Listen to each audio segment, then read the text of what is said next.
Hello. Now this is a lovely dish. It's just going to use some sweet potatoes. Just going to boil this actually, and just a little lightly salted water until it's tender. I'm going to chop it into pieces just to speed it up because it's quite a big sweet potato.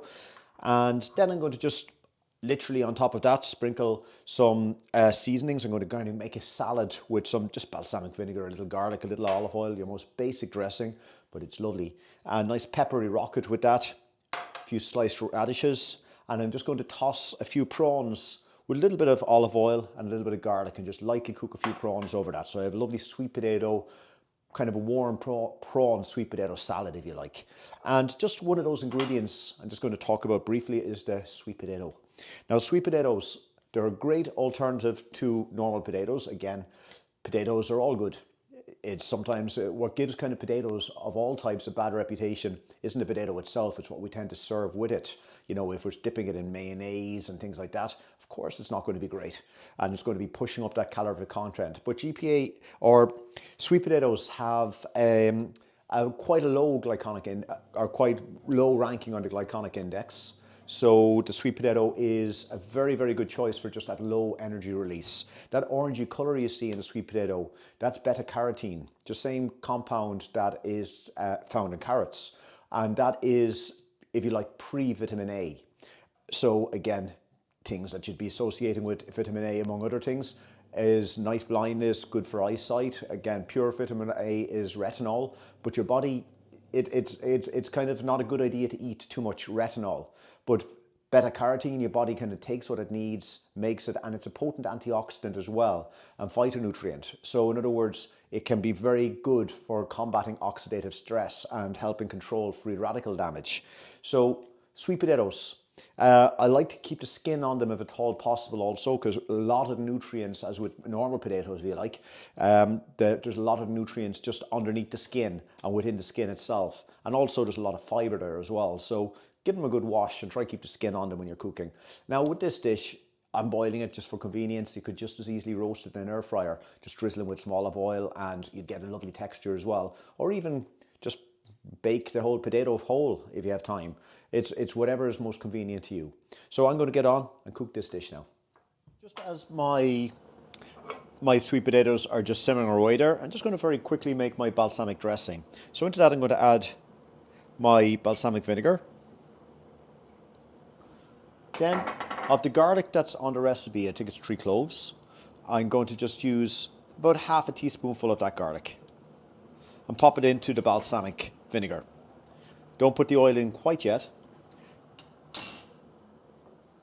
Into that, I'm just going to put a pinch of salt and a pinch of pepper. And the reason is always when you're making a dressing, put all of your seasonings and your ingredients into the vinegar and then add the oil last. And then I'm just going to top that off with my olive oil. And that's all that's to my dressing with this. Just a simple balsamic dressing. And there's my sweet potatoes. Now, as you can see, I've just cut them into, I'll just take one out there just so you can see it, just nice little chunks.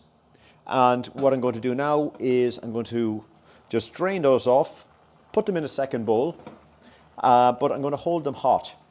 And then I just have to finish off the dish. They took about 10-15 minutes to cook. They're very, very quick to cook. So I'm just going to put those aside now. Cook this dish. I'm just going to again preheat my pan. There's just very briefly, my sweet potatoes. As you can see, they're still hot. I just drained them off. You could bake them, but I think boiling is just as easy. And I'm just going to, into a pan, add a little bit of olive oil.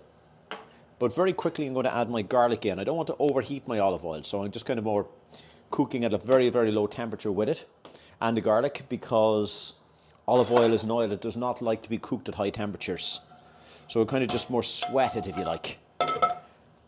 And then into that oil, my prawns. As you can see, they've been deveined and peeled. These are a wild Argentine prawn that I'm using, which are a very, very tasty little prawn indeed. So I'm just going to let them just toss nice and lightly. You see there's a bit of water in the prawn as well, and that's going to keep the temperatures down on the oil, so it's not going to denature either the oil or any of the omega-3 fats that would be present in the prawns also. So we'll cook that at a nice low temperature. Just going to give it a pinch of salt on those.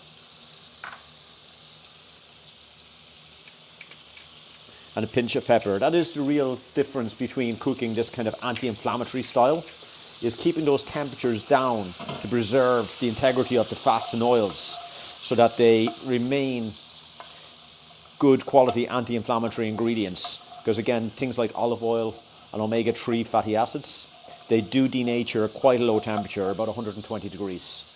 Now, when your prawns are about half cooked, and that's all they take, I'm going to now add my sweet potato, which is nice and warm. And this is a great way of extending the prawns then.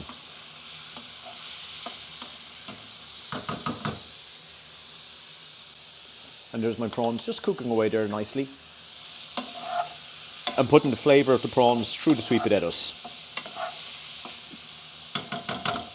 At this point, this dish is virtually cooked. At this point, I'm going to take my scallions. Just pop those through at the very end. You never want to cook these much. They're just for finishing and for putting a little bit of crunch. I'm just going to turn that off now. And that is the dish virtually finished. So then to serve the dish, as you can see, you have your sweet potatoes, you have your prawns nicely cooked, and everything nice. And then to finish, what I'm going to do is get a nice plate. Nice generous spoonful of my prawns, sweet potatoes, everything onto the plate.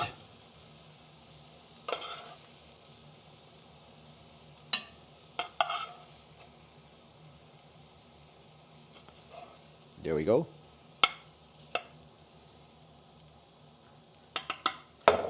And then what I'm going to do is garnish that with some of my radishes. So I'm just going to throw them around.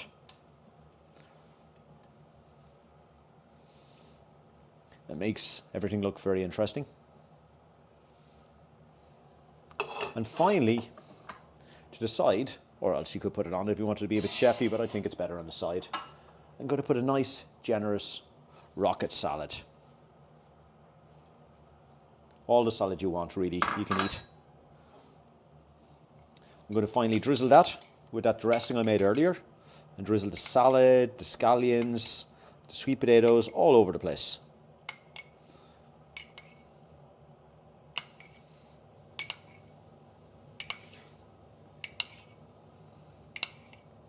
And that's going to enrich and give a lovely acidity to the dish as a whole. And that's it. Our nice little prawn, sweet potatoes, radishes, and nice rocket salad. Done. And enjoy.